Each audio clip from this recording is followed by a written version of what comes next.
Yesus, Kau telah memulai segala yang baik dalamku. Kau menjadikanku serupa gambaran-Mu dan berharga di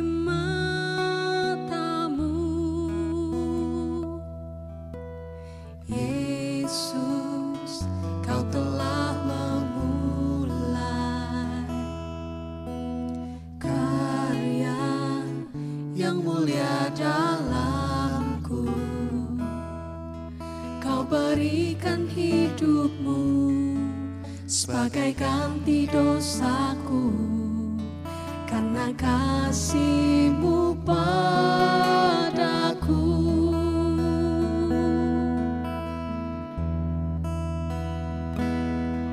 Sekarang ku memuji-Mu, Allah yang setia, yang tak pernah meninggalkan perbuatan tangan-Mu. Sekarang ku menyembah-Mu, Allah yang mulia, sempurnakan segenap hidupku agar indah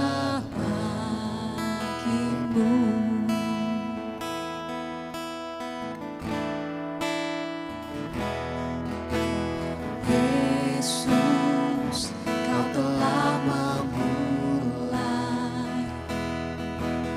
karya yang mulia dalamku.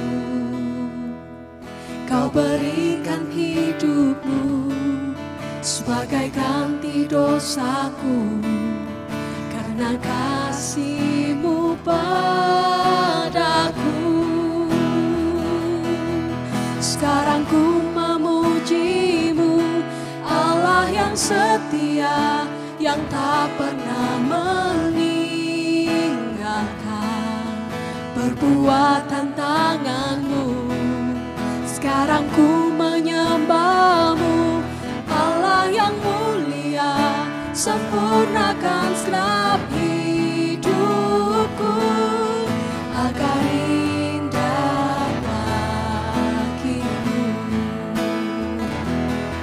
Sekarang ku memuji-Mu, Allah yang setia, yang tak pernah meninggalkan perbuatan tangan-Mu. Sekarang ku menyembah-Mu, Allah yang mulia, sempurnakan segenap hidupku agar indah bagi-Mu.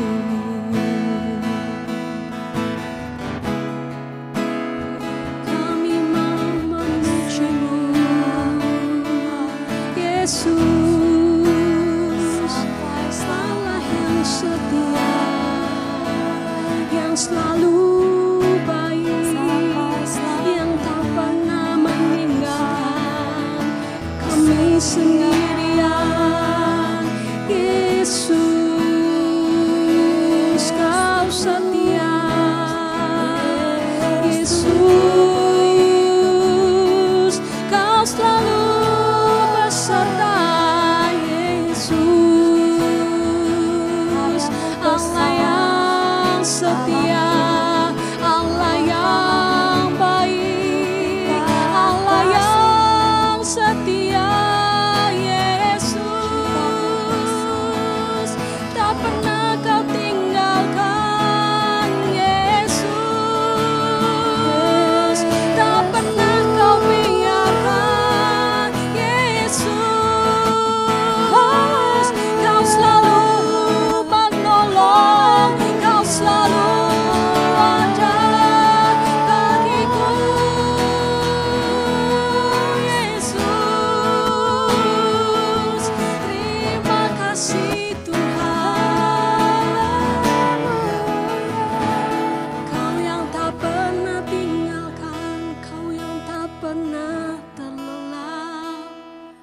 Kau selalu menjaga kami setiamu, Yesus. Sekarang ku memuji-Mu, Allah yang setia, yang tak pernah meninggalkan perbuatan tangan-Mu. Sekarang ku menyembah-Mu, Allah yang mulia, sempurnakan segenap hidupku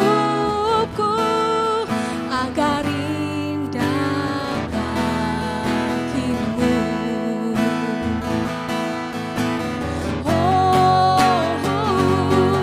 Sekarang ku memuji-Mu, Allah yang setia, yang tak pernah meninggalkan perbuatan tangan-Mu. Sekarang ku menyembah-Mu, Allah yang mulia, sempurnakan segenap hidupku agar indah bagi-Mu, agar indah bagi-Mu, agar indah bagi-Mu.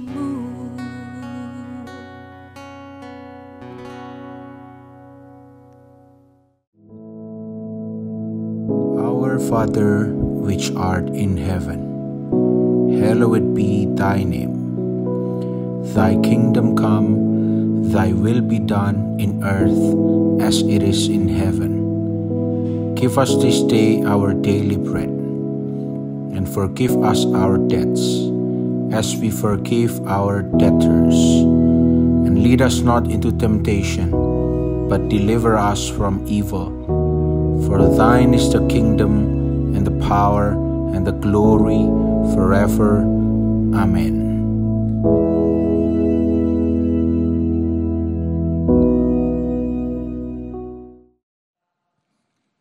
Haleluya, puji nama Tuhan, saudara sekalian. Allah yang kita kenal di dalam nama Yesus adalah Allah yang baik, dan Dia sebenarnya senantiasa merencanakan yang baik untuk kita. Namun, seringkali yang dihadapi oleh manusia adalah ketidakbaikan. Nah, dalam hal ini maka manusia mulai coba untuk menganalisis. Apakah yang pertama, ini memang Allah yang melakukannya? Segala yang tidak baik ini apakah Allah yang membuatnya? Ya, karena memang Allah itu maha kuasa. Ya tentunya Dia berkuasa untuk melakukan apa saja sebetulnya. Tetapi kita harus ingat bahwa Dia adalah Allah yang baik. Dan rencananya selalu adalah rencana yang baik. Tentunya Allah tidak akan membiarkan segala ketidakbaikan terjadi. Buktinya, ketika manusia dalam keadaan yang susah, menderita karena dosa, Tuhan memberikan jalan keluar. Dia mengirimkan juru selamat untuk menolong. Padahal manusia sendiri yang sudah melanggar Allah. Melanggar perintahnya sehingga mereka jatuh ke dalam dosa. Nah, di sisi yang kedua, kalau memang Allah itu Allah yang baik dan tidak membuat ketidakbaikan ini terjadi, lalu bagaimana dengan manusia ini? Tentunya dalam hal ini kita tahu bahwa manusia seperti tadi sudah kita singgung, menderita akibat pelanggarannya. Jadi dalam hal ini manusia mengalami ketidakbaikan bukan karena Allah, tapi karena manusia sendiri yang sudah membawa dirinya kepada kesulitan-kesulitan tersebut. Nah, untuk itu ini bukan sekedar hipotesis saya, tetapi ini adalah pernyataan kitab suci, firman Allah. Untuk itu mari kita akan lihat bersama-sama di dalam Hakim-Hakim pasal yang keempat. Kita baca ayat yang pertama yang berbunyi demikian. Setelah Ehud mati, orang Israel melakukan apa yang jahat di mata Tuhan. Nah, jadi dalam ayat 1 ini saya tegaskan lagi, orang Israel melakukan apa yang jahat di mata Tuhan. Nah, karena mereka melakukan yang jahat, maka coba kita lihat lanjut ayat yang kedua. Apa yang terjadi? Lalu Tuhan menyerahkan mereka ke dalam tangan Yabin, raja Kanaan, yang memerintah di Hazor. Panglima tentaranya ialah Sisera, yang diam di Haroset Hagoim. Ayat 3, lalu orang Israel berseru kepada Tuhan, sebab Sisera mempunyai 900 kereta besi dan 20 tahun lamanya ia menindas orang Israel dengan keras. Nah, sampai di sini dulu aja ya pembacaan kita. Orang Israel tertindas, umat Allah ini tertindas. Dan ini adalah umat Allah yang sudah dipilih oleh Tuhan, dibebaskan dari Mesir dan dibawa ke tanah Kanaan, tanah perjanjian, supaya mereka bisa hidup bebas, supaya mereka bisa hidup menikmati segala kebaikan di tanah yang dijanjikan Tuhan, yaitu Kanaan. Tapi apa yang terjadi? Ya, justru di sini ada raja Kanaan yang membuat orang Israel sengsara. Tadi kita baca di akhir dari ayat 3, bagaimana dicatat di sana 20 tahun lamanya orang Israel ditindas dengan keras oleh raja Kanaan. Nah, saudara sekalian, ini adalah pernyataan Alkitab. Nah, tadi dalam ayat 1 diceritakan setelah Ehud mati. Siapa sebetulnya Ehud ini? Nah, untuk itu mari kita akan lihat kisahnya di pasal sebelumnya, yaitu pasal yang ketiga. Ya. Kita baca di dalam ayat yang ke-30. Demikianlah pada hari itu Moab ditundukkan oleh Israel. Maka amanlah tanah itu 80 tahun lamanya. Nah, kita catat di sini bahwa ada kesejahteraan, keamanan 80 tahun lamanya karena Moab dikalahkan. Lalu apa hubungannya antara Moab dengan Ehud ini? Nah, kita mundur lagi. Coba kita lihat ayat yang ke-14 dan 15 sekarang. Dari pasal 3 ini. Ya. Di sini dikatakan demikian. 18 tahun lamanya orang Israel menjadi takluk kepada Eglon, Raja Moab. Lalu orang Israel berseru kepada Tuhan, maka Tuhan membangkitkan bagi mereka seorang penyelamat, yakni Ehud, anak Gera, orang Benyamin, seorang yang kidal, dengan perantaraannya orang Israel biasa mengirimkan upeti kepada Eglon, Raja Moab. Nah, saya tidak akan ceritakan semuanya, tapi nanti saudara bisa baca sendiri kisahnya. Tapi yang jelas di sini, dari sini kita bisa melihat bahwa Ehud inilah yang dipakai Tuhan untuk membebaskan atau menyelamatkan umat Allah, umat Israel dari penindasan Moab yang menindas mereka selama 18 tahun lamanya. Nah, sekarang pertanyaannya, kenapa orang Israel bisa ditindas oleh si Raja Moab ini? Nah, kita mundur lagi, ya. Kita mundur ayat yang ke-12 sekarang. Ayat 12. Tetapi orang Israel melakukan pula apa yang jahat di mata Tuhan.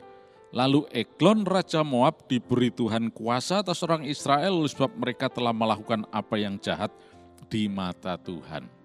Nah, mengapa orang Israel bisa ditindas oleh Eglon Raja Moab ini?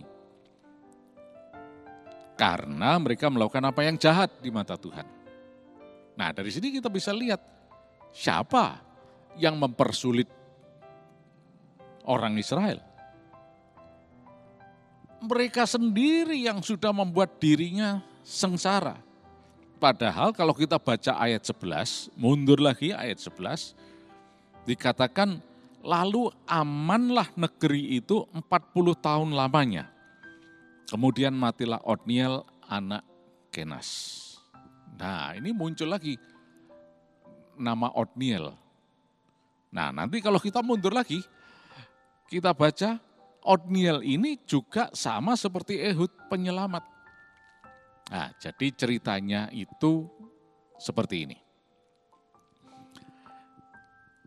Selama orang Israel hidup setia taat kepada Tuhan, maka mereka menikmati semua kebaikan yang Tuhan berikan. Berkat Tuhan, kesejahteraan, keamanan. Bahkan dicatat di sini ada jangka waktunya. 40 tahun. Tapi sayangnya setelah 40 tahun, dalam ayat 12 ini dicatat orang Israel berubah setia, melakukan apa yang jahat di mata Tuhan. Nah, mulailah tadi zaman penindasan oleh si Raja Eglon ini, ya, atau Raja Moab yang bernama Eglon. Nah, ini terjadi 18 tahun lamanya. Nah, lalu orang Israel susah, menderita 18 tahun. Dan mereka berseru kepada Tuhan, maka dibangkitkanlah. Ini istilah Alkitab, dibangkitkanlah penyelamat. Artinya Tuhan berkenan memakai seorang yang bernama Ehud untuk menyelamatkan umat Israel. Tadi ada Otniel, juga penyelamat yang membuat paling tidak 40 tahun lamanya sejahtera.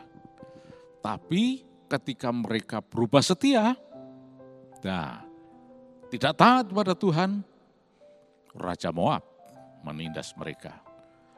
Dan mereka berseru pada Tuhan, bertobat. Muncul Ehud untuk menyelamatkan mereka. Dan kita lihat tadi sampai di akhir dari pasal yang ketiga, bagaimana dikatakan 80 tahun lamanya aman, sejahtera di Israel. Karena si Moab ini sudah ditundukkan. Tapi masuk pasal 4, ayat yang pertama, tadi kita baca dikatakan Israel melakukan yang jahat lagi. Nah, lalu kemudian datanglah raja Kanaan sekarang, yaitu Yabin, yang menindas orang Israel, ya. Dan selanjutnya nanti kita akan lihat sekian lama kemudian orang Israel bertobat, maka Tuhan membangkitkan penyelamat lagi. Jadi di sini kita lihat bahwa yang membuat umat Israel mengalami kesulitan bukan Allah, tapi diri manusia sendiri, yaitu dengan menolak Tuhan, dengan tidak taat kepada Tuhan. Sayang sekali. Tadi kita lihat ada jangka waktu bahkan sampai ada 40 tahun, ada 80 tahun. Jadi bukan jangka waktu yang ya bisa dikatakan singkat.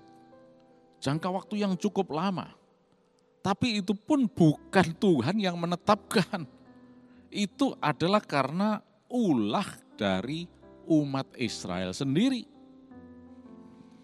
Jadi selama 40 tahun mereka taat pada Tuhan, aman, sejahtera. 80 tahun mereka taat pada Tuhan, aman, sejahtera. Jadi di sini kita lihat bahwa kebaikan, kesejahteraan itu available, itu tersedia bagi setiap orang yang percaya kepada Yesus.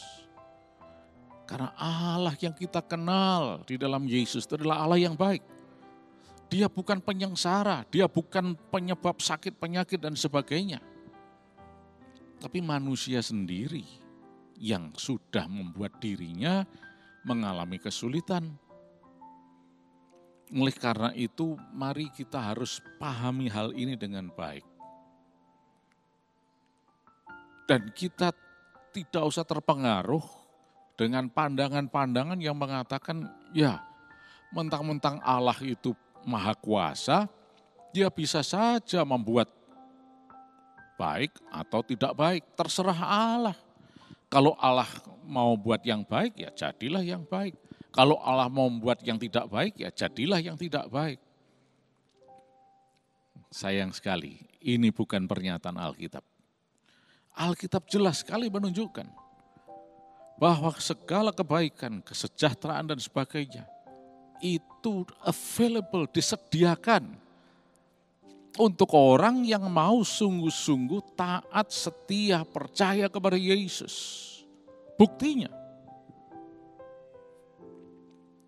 ini baru pasal yang ketiga, pasal 4. Nanti kita lihat selanjutnya. Terbukti juga bahwa ketika umat Allah hidup benar di hadapan Tuhan, dia bisa menikmati segala janji dan kebaikan Allah. Tapi ketika mereka berbalik setia, tadi dicatat cuma 40 tahun. Jadi setianya cuma 40 tahun, terus balik setia, tidak setia lagi, tidak taat pada Tuhan, melakukan apa yang jahat, ya susah, menderita. Tapi setelah bertobat, berbalik kepada Tuhan, nah di sini kita lihat untungnya Tuhan itu luar biasa baik. Dia tidak pernah bosan-bosan untuk mengampuni, memulihkan. Andai kata saja Tuhan mengatakan, udah bosan, setiap kali begitu, rasain situ. Nah, manusia tidak punya harapan. Tapi Allah yang saudara dan saya sembah dalam nama Yesus adalah Allah yang baik. Dia Allah yang sangat mengasihi kita dan dia tidak pernah membiarkan manusia hidup dalam ketidaktaat, dalam kesengsaraan akibat ketidaktaatannya. Oleh karena itu mari kita jaga saat ini kehidupan yang betul-betul taat, setia kepada Tuhan. Selalu hidup benar di hadapan Tuhan. Dari sejak pagi hari kita membuka hati untuk bersekutu dengan Tuhan, menginput firman Allah yang hidup dalam diri kita. Biarlah sepanjang hari kita berjalan sesuai dengan pimpinan dan tuntunan dari Roh Kudus. Firman Allah itu akan menuntun hidup kita untuk berjalan di dalam jalur rencana Allah. Dan di situ akan kita lihat hari depan yang penuh harapan. Jadi saudara sekalian, Allah bukan penyengsara. Allah bukan penyebab malapetaka. Tapi Allah sebaliknya adalah Allah yang baik. Hanya manusia sendirilah yang mempersulit dirinya sendiri dengan kelakuannya yang tidak benar di hadapan Tuhan. Ketika kita menyadari hal ini, mari kita berkomitmen untuk sungguh-sungguh setia kepada Tuhan. Hidup benar sesuai dengan firman Allah. Maka lihat, ada hari depan yang penuh harapan. Dari kisah ini kita bisa melihat bagaimana tokoh-tokoh Otniel, Ehud, Samgar, nanti Deborah dan sebagainya yang kemudian dikenal sebagai hakim di Israel. Dan mereka inilah yang dipakai Tuhan untuk menyelamatkan. Ini bukti bahwa Allah itu adalah penyelamat, bukan penyengsara. Puji nama Tuhan. Yang penting adalah tetap setia kepada Tuhan. Pandemi seperti ini juga bukan Tuhan. Coba saudara bayangkan, apakah Tuhan yang membuat kesengsaraan yang terjadi seperti ini? Dengan serbuan virus, corona dan sebagainya. Oh, bukan Tuhan.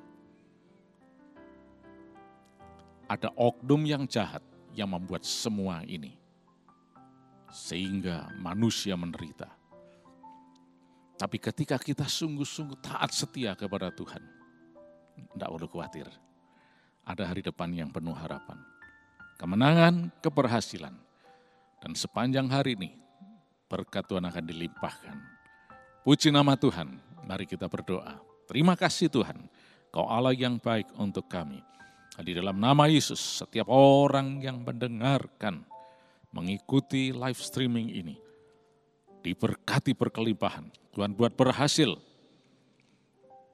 Dan kuasa darah Yesus akan melindungi dan tidak akan ada penyakit apapun yang bisa menyentuhnya. Di dalam nama Yesus Kristus kami semua sehat. Dan tidak ada virus corona bisa menyentuh. Bahkan dalam nama Yesus kami hancurkan virus corona ini. Kami sehat dalam nama Yesus. Terima kasih Tuhan. Di dalam nama Tuhan Yesus Kristus. Amin.